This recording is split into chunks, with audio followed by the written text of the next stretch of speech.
नमस्कार सभी को। मैं निताशा सांगर हैदराबाद से। ये हमारा बहुत बड़ा सौभाग्य है कि आजकल जो कुंभ मेला चल रहा है और उसी कुंभ मेले के इतनी पॉजिटिविटी के साथ हमें एक मौका मिला है गीता का पाठ करने का। पढ़ सकते हैं, सुन सकते हैं। तो आइए इस चीज का लाभ उठाएं। जो इतना सुंदर एनवायरनमेंट बना हुआ है, हम सभी मिलकर उसका लाभ उठाते हुए गीता का पठन करेंगे। अध्याय 4, श्लोक नंबर 10। वीतरागभयक्रोधा मन्मया मामुपाश्रिताः बहवो ज्ञान तपसा पूता मद्भावमागताः। अर्थ: आसक्ति, भय और क्रोध से मुक्त होकर पूर्ण रूप से मुझ में तल्लीन होकर मेरी शरण ग्रहण कर भूतकाल में अनेक लोग मेरे ज्ञान से पवित्र हो चुके हैं और इस प्रकार से उन्होंने मेरा दिव्य प्रेम प्राप्त किया है। एक्सप्लेनेशन: पिछले श्लोक में श्री कृष्ण ने स्पष्ट किया था कि वे लोग जो उनके जन्म और उनकी लीलाओं की दिव्य प्रकृति को वास्तव में जानते हैं, वे उन्हें पा लेते हैं। वे अब इसकी पुष्टि करते हैं कि सभी कालों में असंख्य मनुष्यों ने इस साधन से भगवत प्राप्ति की है। उन्होंने श्रद्धा भक्ति द्वारा अपने अंतःकरण को शुद्ध कर इस परम लक्ष्य को प्राप्त किया है। श्री अरविंदो ने इसे अति सुंदरता से व्यक्त किया है। तुम्हें अपने हृदय रूपी मंदिर को शुद्ध रखना चाहिए यदि तुम इसमें किसी मूर्ख को रखना चाहते हो। बाइबल में वर्णन है, शुद्ध हृदय वाले भाग्यशाली हैं जिसमें वह भगवान को देख सकते हैं। मैथ्यू 5:8। अब मन को कैसे शुद्ध किया जाए? आसक्ति, भय और क्रोध को त्यागने से और मन को भगवान में अनुरक्त करने से अंतःकरण कैसे शुद्ध होता है? वास्तव में आसक्ति ही भय और क्रोध का कारण है। जिन सांसारिक वस्तुओं में हमारी आसक्ति है, वे हमसे छिन जाएंगी। इसकी आशंका से भय उत्पन्न होता है और आसक्ति के विषयों की प्राप्ति में बाधा आने से क्रोध उत्पन्न होता है। इसलिए आसक्ति ही मन के अशुद्ध होने का मुख्य कारण है। यह माया का संसार 3 प्राकृतिक गुणों से निर्मित है: सत्व, रजस और तमस। संसार के सभी विषय और सभी मनुष्य इन तीनों गुणों के आधिपत्य में हैं। जब हम स्वयं को किसी सांसारिक पदार्थ, विषय या व्यक्ति में अनुरक्त कर देते हैं, तब हमारा मन भी इन 3 गुणों से प्रभावित होता है। इसके विपरीत, जब हम अपने मन को भगवान, जो तीनों गुणों से परे हैं, में अनुरक्त करते हैं, तब ऐसी समर्पण भक्ति से मन शुद्ध हो जाता है। इस प्रकार से मन को काम वासना, क्रोध, लोभ, शत्रुता और मोह के विकारों से शुद्ध करने का प्रभावी उपाय इसे संसार से विरक्त करना और परम भगवान में अनुरक्त करना है। इसलिए रामायण में वर्णन किया गया है, प्रेम भगति जल बिनु रघुराई, अभी अंतर मल कबहु न जाई। भगवान की भक्ति बिना मन का मैल नहीं धुल सकता। ज्ञान योग के महान प्रवर्तक शंकराचार्य ने कहा है, शुद्धयति ही नान्तरात्मा कृष्ण पदाम भोज भक्ति मृते प्रबोध सुधाकर। भगवान श्री कृष्ण के चरण कमलों की भक्ति में लीन हुए बिना मन शुद्ध नहीं होगा। पिछले श्लोक को पढ़ने से यह प्रश्न उत्पन्न होता है कि भगवान कृष्ण पक्षपात करते हुए अपनी कृपा उस पर बरसाते हैं जो अपने मन को उसमें लीन करते हैं, न कि सांसारिक मनोवृत्ति वाले जीवात्माओं पर। परमपिता अगले श्लोक में इसे स्पष्ट करते हैं। श्लोक 11। ये यथा मां प्रपद्यन्ते तां तथैव भजाम्यहम् मम वर्त्मानुवर्तन्ते मनुष्याः पार्थ सर्वशः। अर्थ: जिस भाव से लोग मेरी शरण ग्रहण करते हैं, उसी भाव के अनुरूप मैं उन्हें फल देता हूँ। हे पृथा पुत्र, सभी लोग जाने अनजाने में मेरे मार्ग का ही अनुसरण करते हैं। यहाँ श्री कृष्ण यह व्यक्त करते हैं कि भगवान सभी के साथ उनके समर्पण के अनुसार आदान प्रदान करते हैं। जो लोग भगवान के अस्तित्व को स्वीकार नहीं करते, वे कर्म के नियमों के अंतर्गत उनसे व्यवहार करते हैं। वे उनके हृदय में बैठते हैं, उनके कर्मों का लेखा जोखा रखते हैं और तदनुसार फल देते हैं। किंतु ऐसे नास्तिक लोग भी भगवान की दासता से बच नहीं सकते। भगवान की शक्ति माया उन्हें धन संपत्ति, विलासिता, सगे संबंधी, प्रतिष्ठा आदि के मोह जाल में फंसाकर भगवान की दासता करने के लिए बाध्य करती है। माया उन्हें क्रोध, काम वासना और लोभ के प्रभुत्व में ले आती है। दूसरी ओर जो लोग अपने मन में शारीरिक आकर्षणों को हटाकर भगवान को अपना लक्ष्य और आश्रय मानकर उनके सम्मुख होते हैं, तब भगवान अपने बालक का पालन पोषण करने वाली एक माँ के समान उनकी देखभाल करते हैं। श्री कृष्ण ने भजामी शब्द का प्रयोग किया है, जिसका अर्थ सेवा करना है। वे शरणागत जीवात्माओं के अनंत पापों का नाश कर देते हैं, माया के बंधनों से मुक्त कर देते हैं, भौतिक संसार के अंधकार को मिटा देते हैं और दिव्य कृपा, दिव्य ज्ञान एवं दिव्य प्रेम प्रदान करते हैं। जब भक्त निष्काम भाव से उन्हें प्रेम करते हैं, तब वे अपनी स्वेच्छा से उनके प्रेम के आगे दास बन जाते हैं। श्री राम ने हनुमान से इस प्रकार कहा, एकैक्यस्योपकारस्य प्राणान् दास्यामि ते कपे, शेष्यस्य होपकाराणां भवाम ऋणिनो वयम। वाल्मीकि रामायण। हे हनुमान, तुमने मेरी जो सेवा की है उसके ऋण से मुझे उऋण करो, तब मैं तुम्हें अपना जीवन समर्पित कर दूंगा। तुम्हारी सभी प्रकार की श्रद्धा भक्ति के लिए मैं सदैव तुम्हारा ऋणी रहूंगा। इस प्रकार भगवान सभी के साथ उनके समर्पण के आधार पर आदान प्रदान करते हैं। यदि भगवान अपने भक्तों पर दया करते हैं, तब फिर कुछ लोग भगवान की अपेक्षा स्वर्ग के देवताओं की पूजा क्यों करते हैं? श्री कृष्ण इसकी व्याख्या अगले श्लोक में करते हैं। श्लोक नंबर 12। कांक्षन्तः कर्मणां सिद्धिं यजन्त इह देवताः, क्षिप्रं हि मानुषे लोके सिद्धिर्भवति कर्मजा। अर्थ, इस संसार में जो लोग सकाम कर्मों में सफलता चाहते हैं, वे लोग स्वर्ग के देवताओं की पूजा करते हैं, क्योंकि सकाम कर्मों का फल शीघ्र प्राप्त होता है। एक्सप्लेनेशन। जो लोग सांसारिक पदार्थों को प्राप्त करना चाहते हैं, वे स्वर्ग के देवताओं की पूजा करते हैं और उनसे वरदान प्राप्त करते हैं। देवताओं द्वारा प्रदान किए जाने वाले वरदान भौतिक और अस्थायी होते हैं, क्योंकि देवता भी इन्हें केवल भगवान की शक्ति प्राप्त होने पर प्रदान कर सकते हैं। इस संबंध में एक ज्ञानप्रद सुंदर कथा इस प्रकार से है। संत फरीद भारतीय इतिहास में प्रसिद्ध शक्तिशाली बादशाह अकबर के दरबार में गए। वह जनता के दरबार में बैठकर बादशाह अकबर की प्रतीक्षा करने लगे, तब जबकि अकबर दूसरे कमरे में प्रार्थना कर रहा था। संत फरीद ने उस कमरे में झांक कर देखना चाहा कि वहां क्या हो रहा है। वे यह देखकर आश्चर्यचकित रह गए कि अकबर भगवान से अधिक शक्तिशाली सेना, धन से भरी तिजोरियों और युद्ध में विजय पाने की प्रार्थना कर रहा था। बादशाह को आकुल किए बिना बाबा फरीद राज दरबार में लौट आए।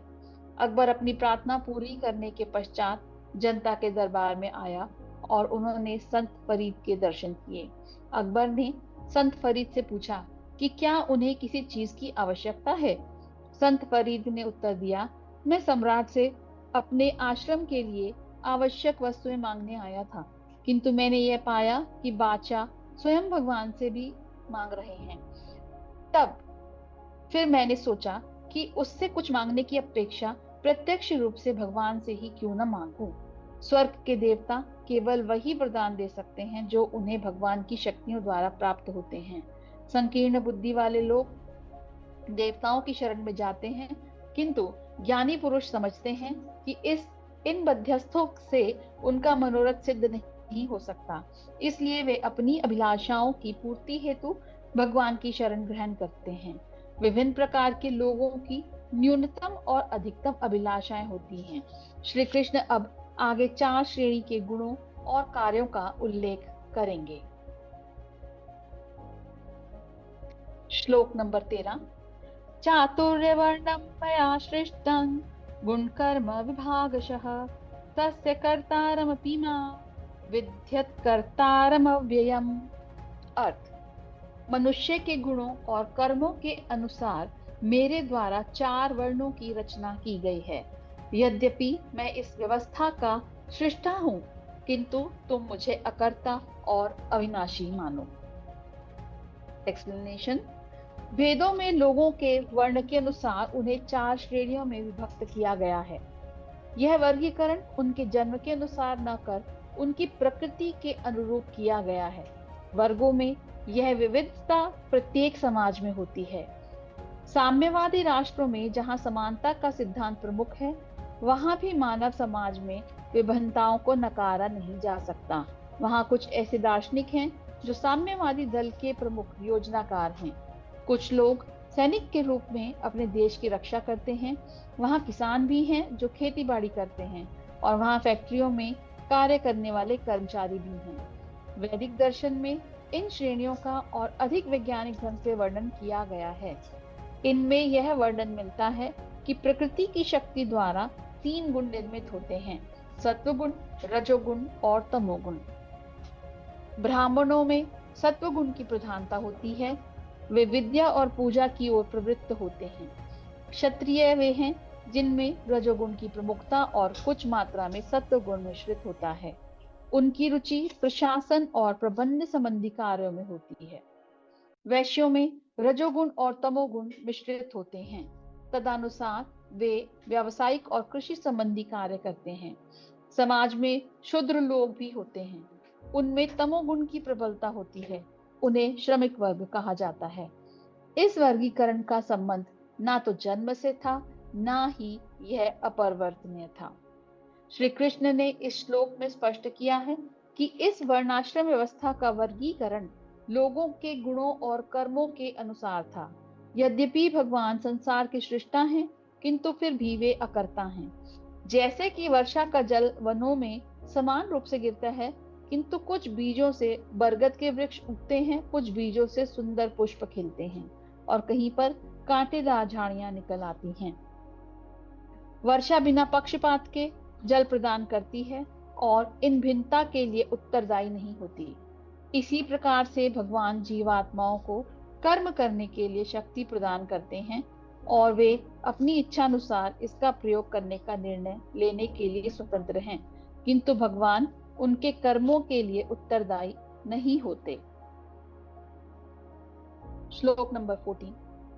न मां कर्माणि लिम्पन्ति न मे कर्म फले स्पृहा इति मायोऽभिजानाति कर्म भिन्न न स बध्यते।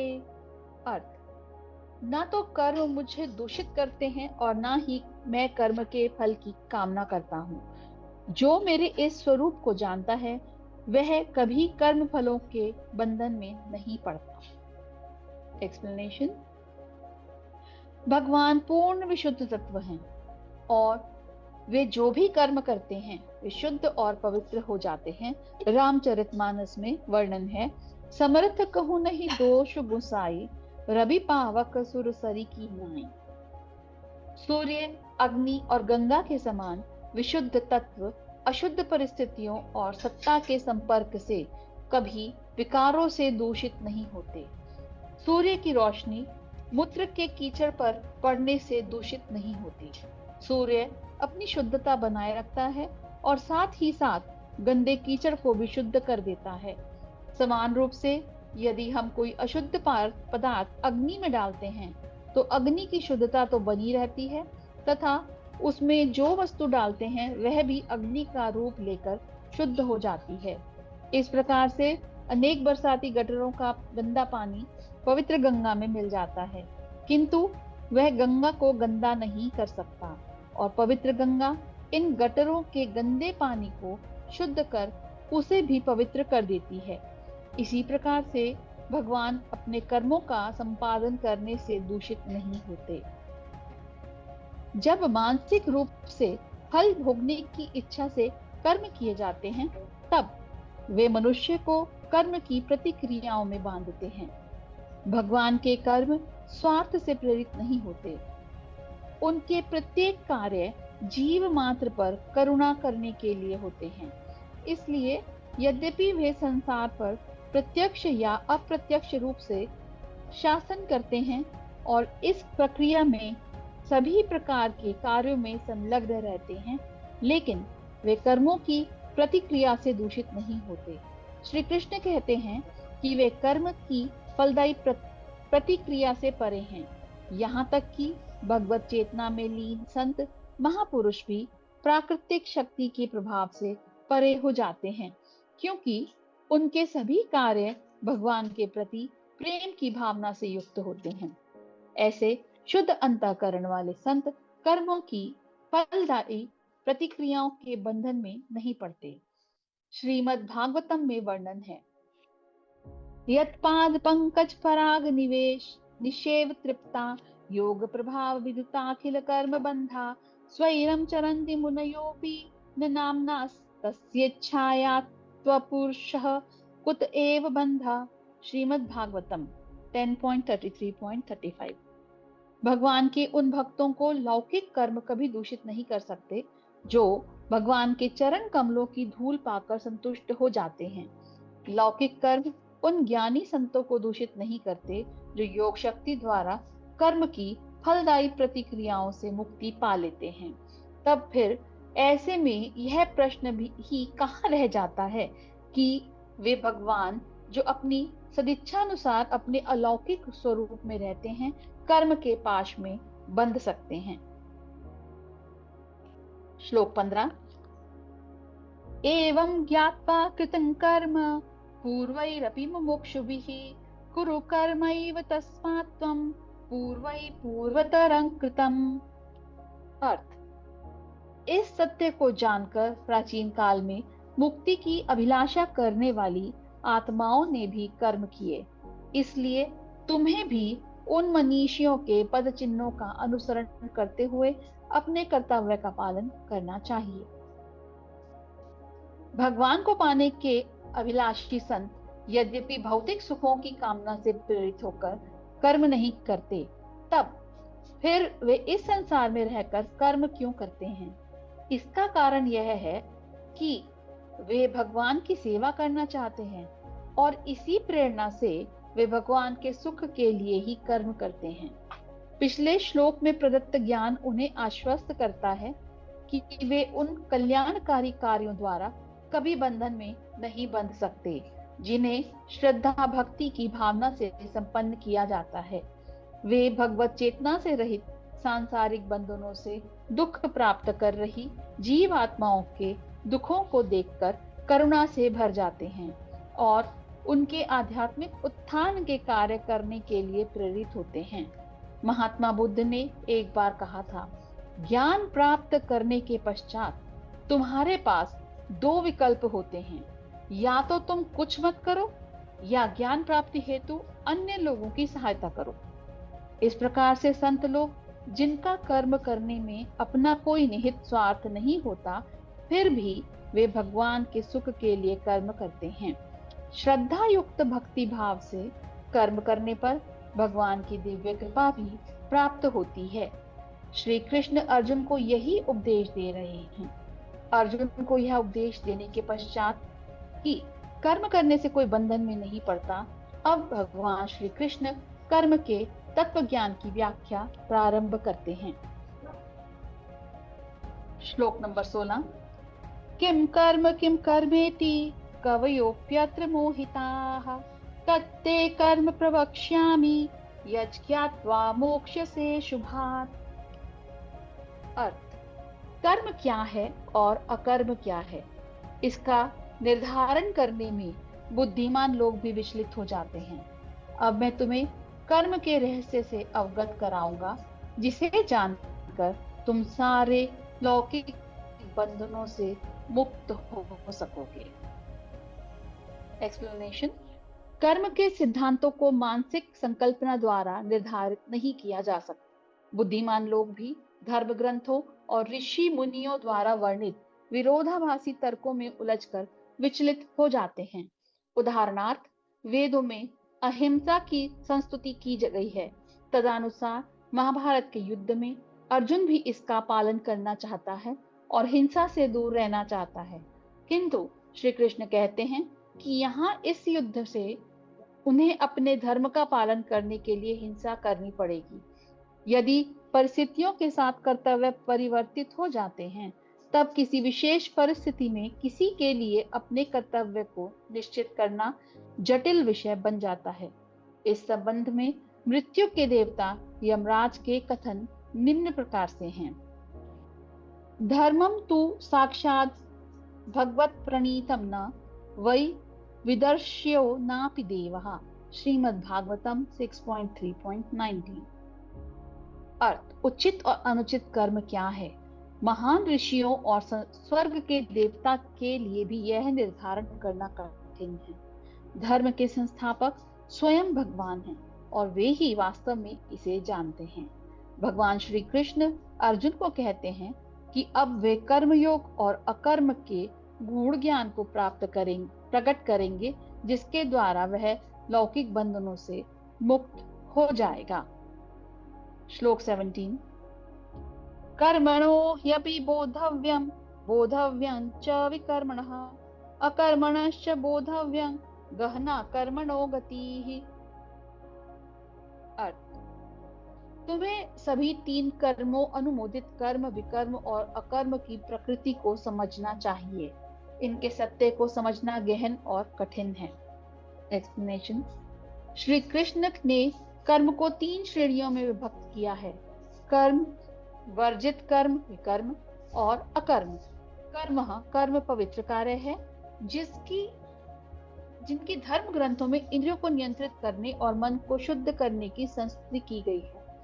वर्जित कर्म, विकर्म अपवित्र कार्य हैं जिन्हें धर्म ग्रंथों में निषेध किया गया है क्योंकि वे हानिकारक होते हैं और जिनके परिणाम स्वरूप आत्मा का पतन होता है। अकर्म ऐसे कर्म हैं जो फल की आसक्ति के बिना और भगवान के सुख के लिए किए जाते हैं। न तो इनकी कार्मिक प्रतिक्रिया होती है और ना ही ये आत्मा को बंधन में डालते हैं। श्लोक 18।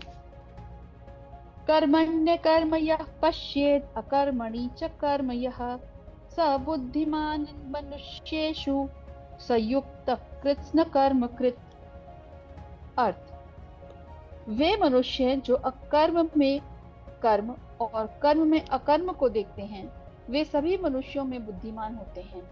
सभी प्रकार के कर्मों में प्रवृत्त रहकर भी वे योगी कहलाते हैं और अपने सभी कर्मों में पारंगत होते हैं। एक्सप्लेनेशन। अकर्म में कर्म एक प्रकार का अकर्म जिसमें व्यक्ति अपने सामाजिक कर्तव्यों को एक बोझ समझते हुए एक आलसी की भांति उनका त्याग कर देता है। ऐसे लोग शारीरिक रूप से कर्म का त्याग तो करते हैं, किंतु उनका मन निरंतर इंद्रियों के विषयों का चिंतन करता रहता है। इस प्रकार के लोग अकर्मण्य तो प्रतीत होते हैं, लेकिन उनकी कृत्रिम अकर्मण्यता वास्तव में पापमय कार्य है। जब अर्जुन युद्ध न लड़ने के कर्तव्य पालन से संकोच करता है, तब श्री कृष्ण उसे बोध कराते हैं कि ऐसा करने से उसे पाप लगेगा और वह अपनी इस अकर्मण्यता के कारण मृत्यु के पश्चात निम्नतर लोकों में जाएगा। कर्म में अकर्म। कुछ दूसरे प्रकार के अकर्म भी होते हैं जो योगियों द्वारा संपन्न किए जाते हैं। वे बिना फल की आसक्ति के अपने सामाजिक दायित्वों का निर्वहन करते हैं और अपने कर्मों के फलों को भगवान की सेवा में समर्पित करते हैं। यद्यपि वे सभी प्रकार के कर्म करते हैं, किंतु कार्मिक प्रतिक्रियाओं में नहीं फंसते, क्योंकि उनका निजी सुख प्राप्त करने का मनोरथ नहीं होता। भारतीय इतिहास में ध्रुव, प्रहलाद, युधिष्ठिर, पृथु और अम्बरीश कई ऐसे महान राजा हुए हैं जिन्होंने अपनी पूर्ण योग्यता से अपने राजसी कर्तव्यों का निर्वहन किया और फिर वे अपना मन किसी प्रकार की लौकिक कामनाओं में लिप्त नहीं रहा, इसलिए उनके कार्यों को अकर्म कहा गया। अकर्म का एक अन्य नाम कर्म योग भी है, जिसकी विस्तृत चर्चा पिछले 2 अध्यायों में की गई है।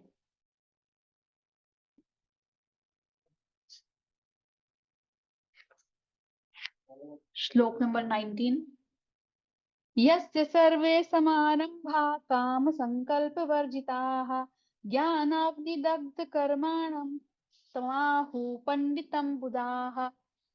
अर्थ, जिन मनुष्यों के समस्त कर्म सांसारिक सुखों की कामना से रहित हैं तथा जिन्होंने अपने कर्म फलों को दिव्य ज्ञान की अग्नि से भस्म कर दिया है, उन्हें आत्मज्ञानी संत बुद्धिमान कहते हैं। एक्सप्लेनेशन। आत्मा आनंद के महासागर परमानंद भगवान का अणु अंश है। प्राकृत शक्ति से आच्छादित होने के कारण आत्मा भूल से स्वयं को शरीर समझ लेती है। इस अज्ञानता के कारण वह सांसारिक पदार्थों से सुख पाने के लिए कर्म करती है। क्योंकि ये कर्म मानसिक सुखों और इंद्रिय तृप्ति की कामना से प्रेरित होते हैं, इसलिए ये आत्मा को कर्म फलों से लिप्त करते हैं। इसके विपरीत, जब आत्मा दिव्य ज्ञान से प्रकाशित हो जाती है और यह अनुभव करती है कि वह भगवान की श्रद्धा भक्ति से ही वास्तविक सुख प्राप्त कर सकती है, न कि इंद्रिय विषय भोगों से, तब वह भगवान के सुख के लिए सभी कर्म का प्रयास करती है। भगवत गीता के 9वें अध्याय के 27वें श्लोक में श्री कृष्ण ने कहा है, हे कुंती पुत्र, तुम जो कुछ करते हो, जो भी खाते हो, जो भी यज्ञ में अर्पित करते हो, जो भी दान के रूप में देते हो, जो तपस्या करते हो, वे सब मुझे अर्पित करते हुए करो। क्योंकि ऐसी प्रबुद्ध आत्मा लौकिक सुख पाने के स्वार्थवश के लिए किए जाने वाले कर्मों को त्याग देती है और अपने सभी कर्म भगवान को अर्पित करती है। इस प्रकार से संपन्न किए गए कार्यों की कोई कार्मिक प्रतिक्रिया नहीं होती। ऐसे कर्म दिव्य ज्ञान की अग्नि में भस्म हो जाते हैं। आज जो हमने इतना पोर्शन पढ़ा है, उसमें सबसे ज्यादा जो मुझे जो लर्निंग हुई है कि जो हमें लग रहा था सिर्फ पूजा करना है, वही भगवान को समर्पित करना है, बट जितने भी हम कार्य करते हैं, जब हम कुछ भी खा रहे हैं या हम कोई पूजा कर रहे हैं, कुछ भी दान कर रहे हैं, दान भी हम नहीं कर रहे हैं, हम वो भी भगवान को अगर अर्पित कर दें, वही हमारा कर्म है। जब हम दान करते तो वो भी हम नहीं कर रहे हैं, वो भी भगवान ही कर रहे हैं, और भगवान के निमित्त करना है हमें सब कुछ। जो भी कुछ काम करते हैं सब भगवान को ही अर्पित कर देना है। सही बात। कोई शेयर करना चाहेगा? मेरा ये लर्निंग है कि अगर हम अपने काम छोड़ देते हैं कि हमें भगवान की प्राप्ति के लिए कुछ करना है, और बस आलस में या ना काम ना करने के लिए कि हम भक्ति भाव में मतलब वो करना चाहते हैं, तो मुझे लगता है उससे भगवान नहीं मिलने वाले हैं। हमें एक डबल एफर्ट करना पड़ेगा। जो अपना काम है वो तो करना ही करना है, बट उसके साथ में हमें कहीं जाने की ज़रूरत नहीं है किसी भी भगवान को पाने के लिए। तो अगर अपना कर्म मतलब हर बार हमारे हर चैप्टर में ऑलमोस्ट घूम फिर के हम वहीं आ रहे हैं कि आपके अंदर ही आप मोक्ष को पा सकते हो और अपने कर्म करते रहो जो भी काम है। तो I think we all are on right track. हम सब सही दिशा में चल रहे हैं।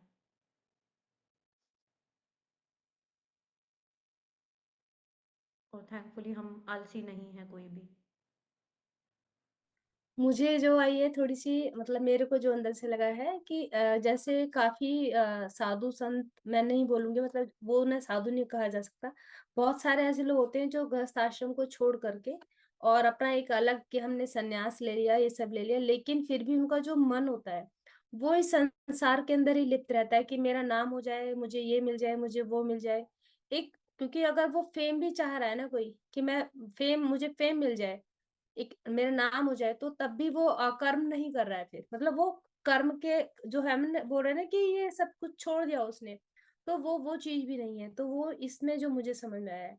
बाकी जैसे हम लोग घर में रहते हैं, हम सोचें कि अपने जो हमारी ड्यूटीज हैं उसको छोड़ करके हम सिर्फ उसमें रह जाए, भगवान के उसमें चले जाए, तो वो भी गलत है। मतलब मेरे को जो समझ आया वो ये समझ आया कि आप खाली अगर साधु संत बन के आपने घर, ये सब संसार को छोड़ दिया, ये सब दिखा रहे हो आप लोगों को कि हमने सब कुछ छोड़ दिया है, लेकिन आप उसको छोड़ तो नहीं पाए ना।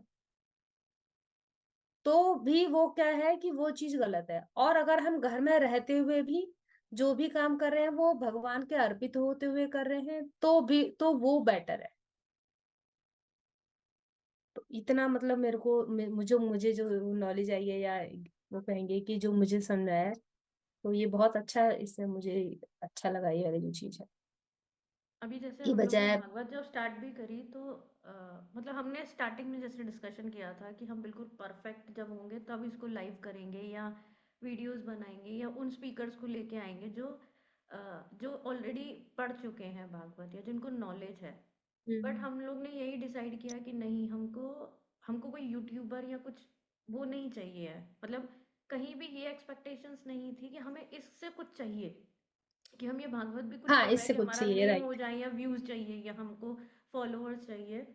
एकदम क्लियर इंटेंशन थी, साक्षी भाव से डिवाइन को सरेंडर करके, हे परमात्मा, तेरा तेरे माध्यम से अगर हम तक कोई हमें लेसन मिलना है हम सबको, तो वो लेसन लेने के हाँ, लिए तो वो केवल यहाँ हम से सब आ यहाँ जाए। बैठे हैं। हम केवल मतलब एज अ बोलते हैं ना कि एज अ स्टूडेंट हम सीकर सीकर मोड में बैठ रहे हैं यहाँ पे। नो हाँ, जजमेंट, हम अर्जुन नो बन के बैठे हुए हैं एक्सपेक्टेशन। यहाँ पर। बस हम्म। कि हम किसी को ना जज कर रहे हैं कि किसी को मेडिटेशन कराना आता है कि नहीं आता, किसी को हिंदी में पढ़ना आता है, किसी को इंग्लिश में पढ़ना आता है, किसी को मतलब मतलब एक होता है ना कि गीता का करने का एक ऐसे तरीका है। हम में से किसी को वो तरीका नहीं पता कि